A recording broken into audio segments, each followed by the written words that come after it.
Halo, selamat siang. Bersama saya lagi di sini. Apa kabar kalian? Semoga sehat selalu, banyak rezeki ya. Jadi di video kali ini aku itu mau nyeritain pengalamanku merantau ke Bali. Jadi aku tuh di Bali udah sekitar 23 tahun. Sekarang umurnya aku 45. Jadi aku ke Bali tuh sekitar 2001 ya, sebelum bom. Jadi pas aku di Bali baru berapa bulan itu bom Bali itu meletus gitu. Waktu itu aku baru kerja di cafe internet yang ada di Gianyar. Gajiku waktu itu baru berapa ya, kalau nggak salah 1,8 juta, kalau nggak 2 juta, lupa aku. Intinya waktu itu harga nasi itu, kalau beli nasi bungkus itu cuman 2.000 itu ya, udah dapet ayam, terus dapet sayur sama nasinya lumayan gitu. Tapi kalau minuman tuh sama sih, kayaknya es teh 1.000 kalau nggak salah, lupa aku, udah 23 tahun yang lalu. Jadi aku kerja di cafe internet gitu. Disitulah aku, cafe internet tuh kebetulan kan punya orang bule, cuman manajernya orang asli dari Gianyar sana. Jadi kan di situ kayak cafe internet satu-satunya gitu yang di Gianyar. Jadi di situ tuh banyak lah bule. Aku kan awalnya sudah bisa lah bahasa Inggris kayak gitu kan. Awalnya udah bisa, cuman di situ tuh karena sering banyak bule yang mampir, jadi di situ aku sambil komunikasi kan sama mereka ya, akhirnya aku tuh semakin lancar bahasanya. Itu pertama kali. Dan pertama kali di situ juga aku belajar tentang internet, email. Awalnya aku kan nggak tahu, karena HP aja waktu itu masih HP jadul itu yang Nokia berapa ya, aduh pokoknya lupa aku, Nokia yang jadul itu. Dan kalau beli kartu itu mahal banget zaman dulu tuh, kalau nggak salah 350, nggak kayak sekarang kan. Kartu SIM aja dulu ya 350.000 satu, sekarang kan kita sudah bisa beli kayak 50.000, sudah ada paketnya. Terus macem-macem lah sekarang ya, mungkin sekarang agak dibatasi kan, tapi sebelum itu kan bisa beli kartu SIM card itu sebanyak mungkin dan harganya ya di bawah 100.000. Jadi kalau zaman dulu tuh nggak bisa. Jadi itu waktu aku pertama kali belajar email, belajar internet itu di cafe internet itu. Sama aku belajar komputer juga, karena walaupun aku SMA zaman dulu tuh aku nggak pernah berpikir komputer itu akan berguna. Aku malas-malesan aja kalau disuruh ini, karena zaman dulu kan semua masih manual, masih pakai komen-komen yang ada di sini kan, kayak manual tuh, kontrol ini apa, F1 F2 fungsi apa kan gitu. Terus waktu zamanku tuh waktu tahun 2001 itu sudah nggak gitu, semua sudah nggak manual lagi gitu. Nah di situ pertama kali aku kerja di situ kurang lebih 2 tahun.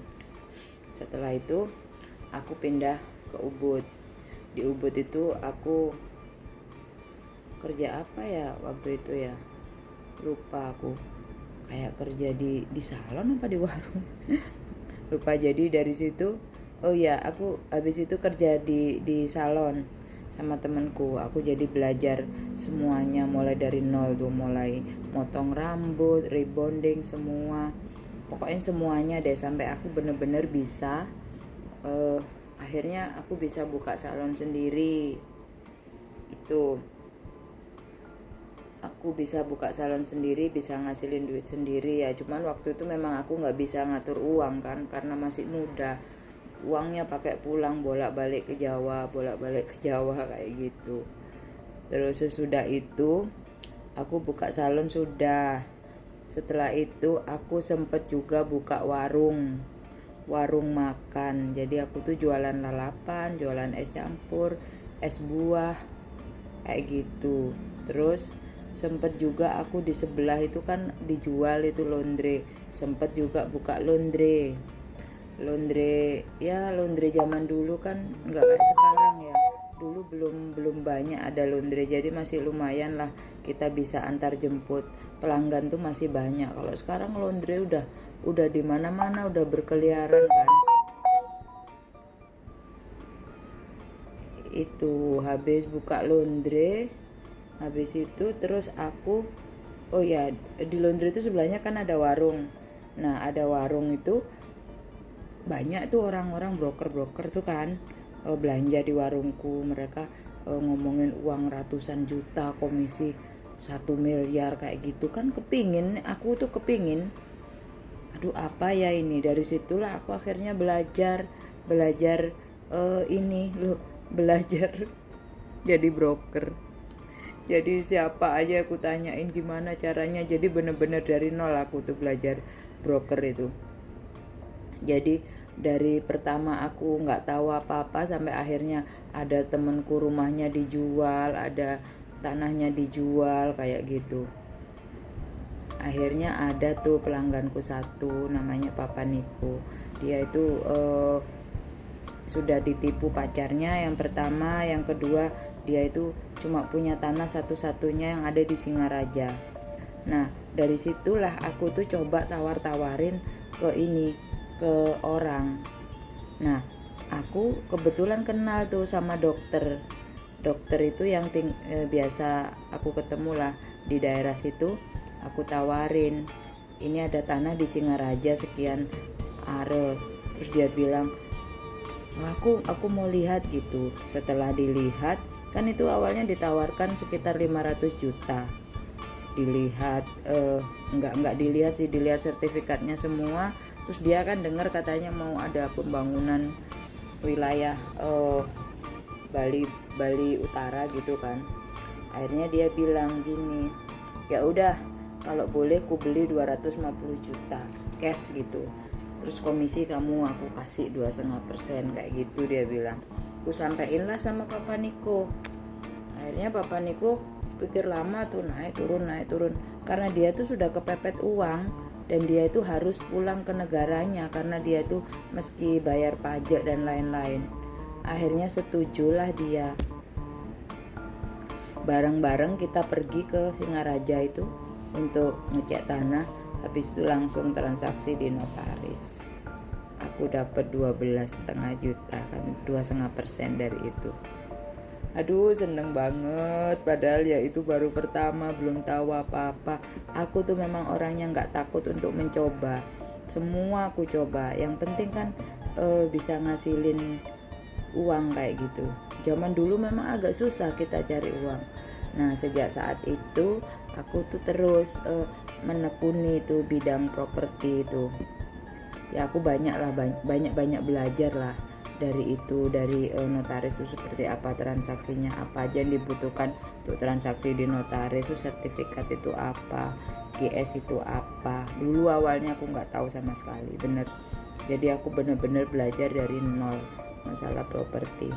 Nah itu sampai sekarang, sampai aku bisa buka ini kantor kecil lah. Tapi karena sekarang masih sepi, jadi kita masih buka rental kayak gitu.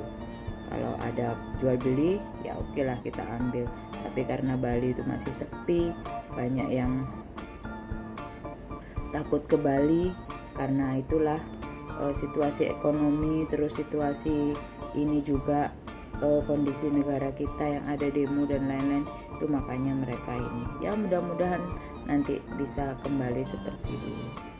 Ya itu aja sih dari aku, pengalamanku merantau ke Bali. Semoga menjadi pelajaran buat kalian juga. Kalau kalian mau merantau Bali harus ngerjain semuanya, yang penting halal. Oke, selamat siang, bye.